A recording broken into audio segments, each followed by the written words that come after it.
কৃতিত্ব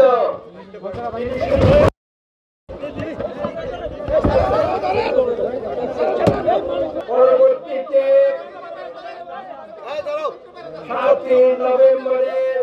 সিপাহী জনতার বিপ্লবের পরে দ্বিতীয়বার তিনি বাংলাদেশের দায়িত্ব গ্রহণ করে তিনি হেনরি কিসিঞ্জার যুক্তরাষ্ট্রের পররাষ্ট্র মন্ত্রী তার বক্তব্যকে মিথ্যা প্রমাণ করে তিনি বাস্কেট কেসকে একটি সাকসেস কেসে রূপান্তর এবং সেখানে শহীদ প্রেসিডেন্ট জিয়া রহমানের কৃতিত্ব